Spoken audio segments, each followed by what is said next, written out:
da infração de direitos de empresas americanas. E ele fez isso dando ordens ilegais, por exemplo, para a Rumble, que é uma plataforma de vídeos muito parecidas, é o maior concorrente no mundo do YouTube. E essas ordens ilegais do Alexandre afetaram até mesmo a empresa de mídia social do presidente Trump, que é a Truth Social, ou Trump Media, porque ela roda os seus vídeos justamente nos servidores da Rumble. O Alexandre deu ordem contra pessoas nos Estados Unidos que deveriam ser cumpridas por empresas americanas em território americanos que eram completamente ilegais debaixo da lei americana.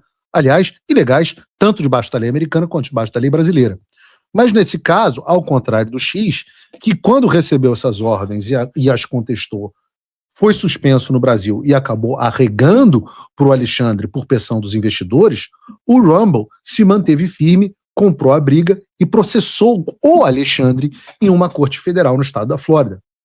Se você não se lembra muito bem do caso, eu resumo rapidinho. O Alexandre ordenou que o Rumble cumprisse decisões do STF, indicando representante legal no Brasil e bloqueando ou removendo contas ligadas a pessoas como Alan dos Santos por conteúdos antidemocráticos. O Rumble corretamente entendeu que a ordem era uma tentativa de obrigar uma empresa americana a censurar um discurso político de um indivíduo que se encontra debaixo da proteção das leis e da Constituição dos Estados Unidos e, mesmo sob ameaça de bloqueio, multa e consequência, se negou a multa, até consequências contra seus executivos que foram acusados de crime. O Rumble se recusou a cumprir, né? E uma vez que o Rumble não se submeteu à decisão ilegal, o Alexandre simplesmente determinou a suspensão deles no Brasil inteiro. Em razão disso, a Rumble e a Trump Media processaram o Alexandre de Moraes, afirmando que houve censura, violação de soberania americana e um conflito com a primeira emenda nos Estados Unidos, que protege, dentre outras coisas, a liberdade de expressão. Os Estados Unidos seguiram o trâmite legal para citação, ao contrário do Alexandre, seguiram o trâmite legal para citação e a Justiça americana enviou uma carta rogatória ao STJ nos termos do acordo bilateral entre o Brasil e os Estados Unidos. O juiz americano não é igual ao pseudo-juiz brasileiro. Mas os pseudo-juízes do STJ blindaram o Alexandre e negaram a carta rogatória, dizendo que a lei brasileira impedia a citação de ministro do STF para responder a processos na Justiça americana. Depois disso, os advogados da Trump Media e do Rumble peticionaram no processo dizendo o seguinte: os autores passaram quase 6 meses tentando realizar a citação formal por meio da Convenção de Haia sobre citação e notificação de atos judiciais, e esses esforços foram frustrados não por qualquer falha de conformidade por parte dos autores, mas porque o processo de citação no Brasil tornou-se politizado e, na prática, indisponível.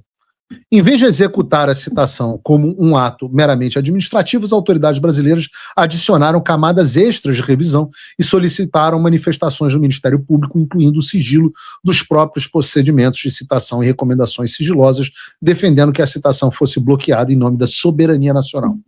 Como resultado, não existe perspectiva razoável de que a citação seja concluída pelos meios convencionais dentro de um prazo minimamente útil. Diante disso, os advogados, então, do Rumble e do Trump Media pediram que o Alexandre de Moraes fosse citado por meios alternativos e a Justiça americana autorizou que a citação fosse feita por e-mail. O Alexandre até achou que o STJ ia ajudar ele a se safar com a citação, mas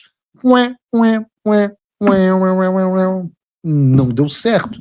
E na segunda-feira, e a citação ocorreu, e nesta segunda-feira dessa semana, finalmente o prazo para que o Alexandre apresentasse uma resposta no processo se encerrou. Ele não compareceu, não pediu prorrogação de prazo e agora pode ser julgado à revelia, algo que ele tanto gosta de fazer com os outros, algo que ele tenta fazer com o Talhaferro na Itália, que ele fez com o Eduardo Bolsonaro, que ele tenta fazer comigo. Dessa vez, parece que hoje o dia é da caça e não do caçador. Mas, diferente do processo dos Supremos, aqui, pelo menos nos Estados Unidos, o devido processo legal, aquilo que eu estava falando no início do programa, é seguido à risca. A preocupação a respeito disso é tão grande que ontem a Advocacia Geral da União solicitou na Justiça americana a suspensão da ação contra ele.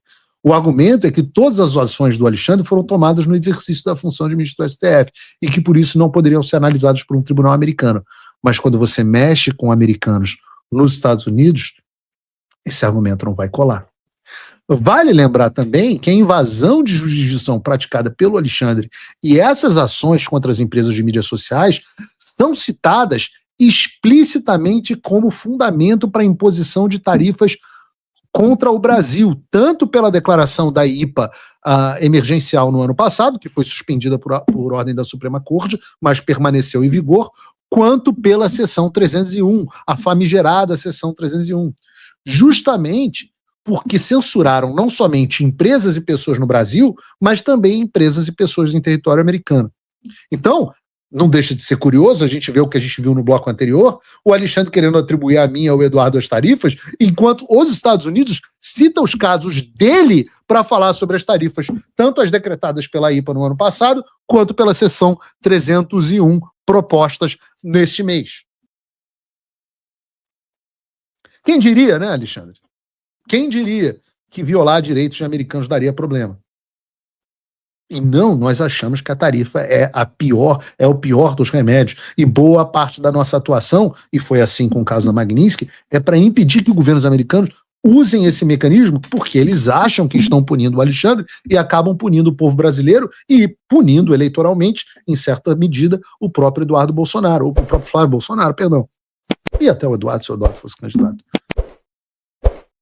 Agora, o Alexandre faz a cagada, e aí Eduardo e eu temos que lutar para que as tarifas não sejam impostas, junto com o Flávio. O resumo da ópera é o seguinte: o Alexandre pode fazer o que ele quiser, ele pode condenar o Eduardo, pode ficar tentando me citar por meio ilegal, pode me xinga muito no plenário do STF, pode fazer tudo isso. O que ele não vai conseguir é escapar da justiça americana. Porque é o que eu disse ontem. Quando o Alexandre sai do campinho dele no Xandaquistão, ele não toma nem de 7-1, ele toma de 7-0. E é por isso que ele odeia tanto o Alexandre, ou odeia tanto o Eduardo. É por isso que ele me odeia. Porque ele sabe que cada oportunidade que nós tivermos de infernizar a vida dele, nós vamos continuar infernizando.